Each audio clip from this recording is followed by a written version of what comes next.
Call to order the budget hearing of the Murphysboro District 186 Board of Education. Mrs. Hines, will you call the roll? Mr. Wilson, absent. Mrs. Judy?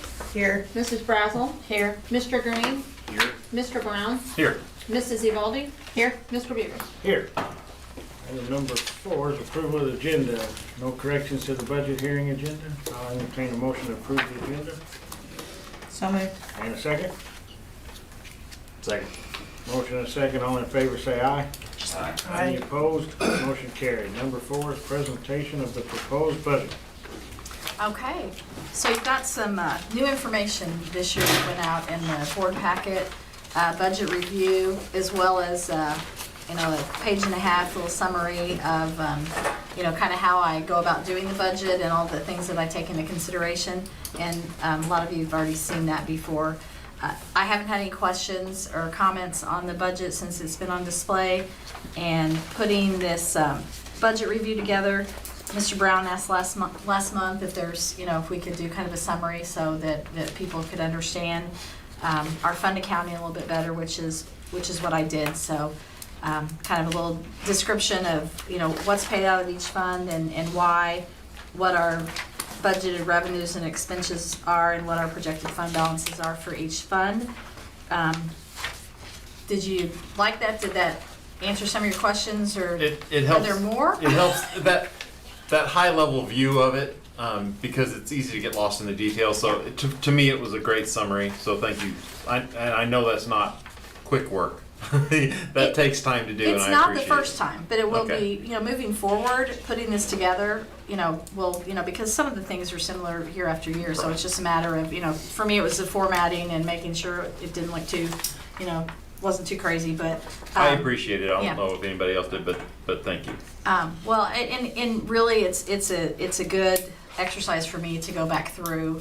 I did the budget, part of it July, part of it in August, and so going back through and taking a look at, what was really going on and what those things look like. So some of the, you might have seen, and we talked about this before in the education fund, where 77% of our expenses are, we have pre-K flow through. So, revenues and expenses are the same. That kind of skews our audit and our annual financial report when you're looking at our total expenditures, because we don't keep any of that SIU pre-K money, but that's something I wanted to kind of point out. This budget does still include $2.4 million in ESSER funds, which we'll have a little bit that we'll collect next year, because we have until September 30th next year to spend the grant funds. So we'll have a little bit of revenue, but hopefully we can get it all spent, except for some of the salaries by the end of the fiscal year. So so then we have to move forward after this year, life without ESSER. So that'll be a little bit different budget exercise for next year. But I mean, still projected fund balance at the end of June 30th of $8.5 million. So we've built up our reserves a little bit as a result of having these ESSER funds, which is in a really good position to be at this point. I'm not, unless you really want me to, I'm not going to go page by page, but our major funds, Ed Fund, O&M, we have, we're in the black in those funds. Revenues are expenditures positive. Our fund balances are in good shape. Last month, the board approved the working cash bonds that we sold. The board approved the transfer of those funds from working cash to the O&M fund and then back to capital projects. So you'll see that those revenues and expenses touch 3 different funds, which is, that's not a typical thing in a year, but that's something that the attorneys recommended, that we needed to do the resolution in that form, an appropriate resolution for those working cash bonds. So kind of the flow of that is kind of tracked through this. Debt service fund, it kind of shows you what the bonds are that we're paying for and what those payments look like each year. Transportation, also hoping to have a positive revenue over expenses and a $1 million fund balance at the end of the year. That's going to be probably one of the most iffy things, because transportation revenue from the state and that revenue is, I have budgeted at 1.3 million.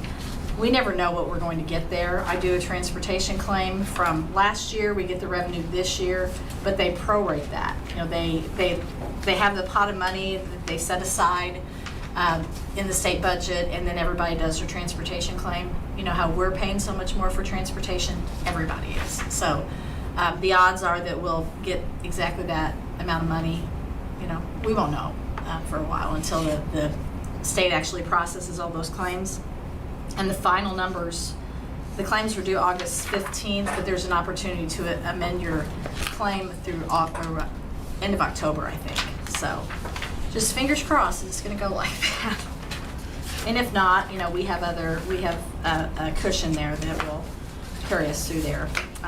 IMRF, the biggest thing for me, you know, our rate had been a lot higher, and now we're down to 8.1 in 2024. So that's an as-needed levy fund. So odds are next time we do our tax levy, probably not going to ask for as much in IMRF, and that'll give us an opportunity to push those funds into the education fund to be spent in other places instead of on, you know, the IMRF and Medicare expenses, since we have a fund balance. Capital projects, of course, that's what we're county facility sales tax, 1.8 million in revenue. Looking at interest, and the interest on that, that may not all get recognized or realized within the year, because some of the interest we have is going to be on more long-term investments through, you know, some CDs that we did with that we invested with that big the bond sale. So, but we're still looking at, because the big project that we're going to be starting later in the fiscal year, we won't have spent a lot of that down at that point. So we're still looking at, you know, potentially a $10 million fund balance when we get to the end of the year. Working cash, as I said, it's kind of our savings account, rainy day fund. And when I say that, it's 1.4 million in our rainy day fund. That's not even going to get us through a month of payroll and benefits. So it's, you know, it's always helpful. But we look to that if we have delay in property tax collections, or as we talked about, transportation. If we fall short in the transportation fund, the board can always pass a resolution at a board meeting for us to borrow those funds. So how many days cash on hand does that give us? We don't have our audit back yet. Yeah, we haven't. So it'll be towards the back of it. But Yeah, Okay. when we get that number, I can look at an estimated number for you, and but just not off the top of my head, and Yeah, I was just and let you curious. know. Yeah. Yeah, that and those two pieces are the nicest too for like just balcony level.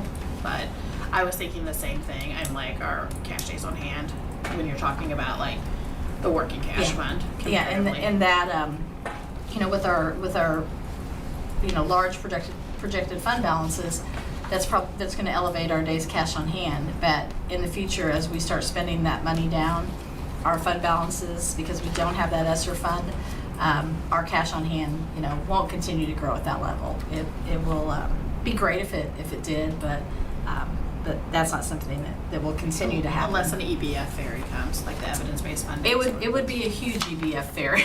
Yeah. Yeah. That was going to be my question: is how has that EBF funding? I testified a year ago for an increase in the evidence-based funding, and so that's really what, you know. But are we pretty level right now in that? We had a slight like uptick, but you know. We've been, you know, they've been adding funds every year except the 2021 year right after COVID. When we got all the grant fund, they froze us that year, so there was no increase, and that sets the whole formula behind a little bit.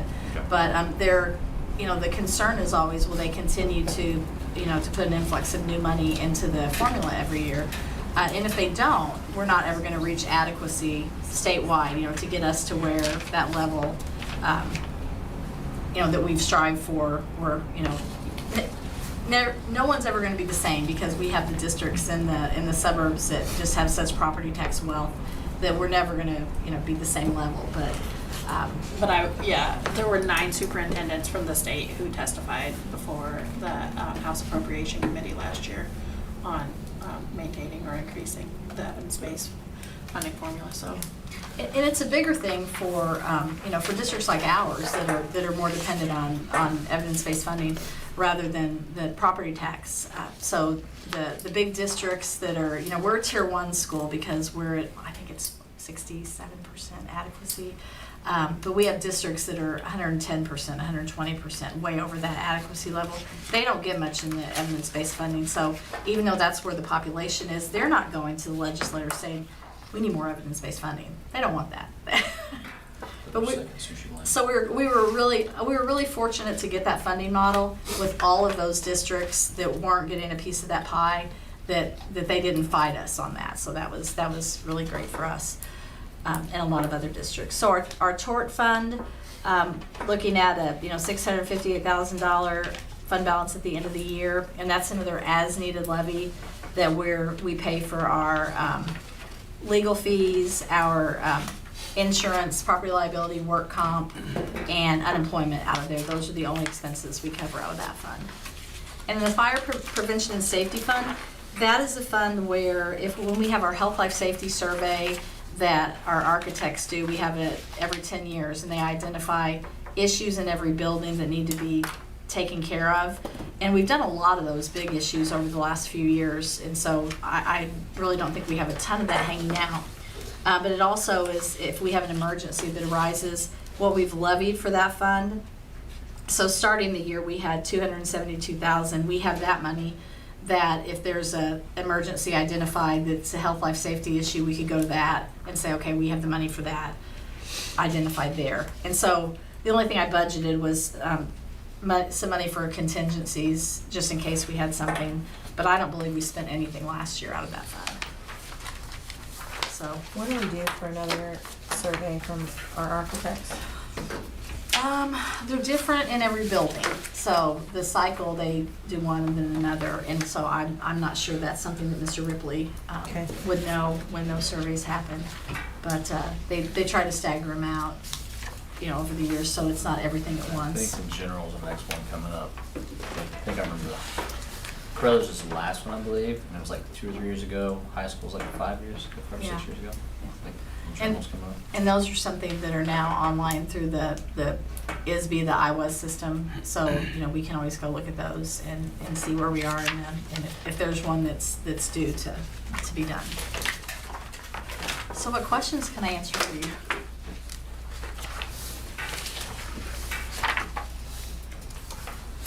The fire marshal does come through every year, and so sometimes if there's like something that would link into a health life safety concern, they can send it to the architect to say, okay, this was something that was noticed, so that is helpful too. But all buildings have those. No, thank you very much for the thorough snapshot. You're welcome. No questions. Number 5 is recognition of the audience regarding anything in the budget hearing. Do I have any members of the audience have any questions or comments about the budget hearing? If not, I will entertain a motion to adjourn the budget hearing. So moved. And a second? Second? Motion and a second. All in favor say aye. Aye. Any opposed? Motion carried.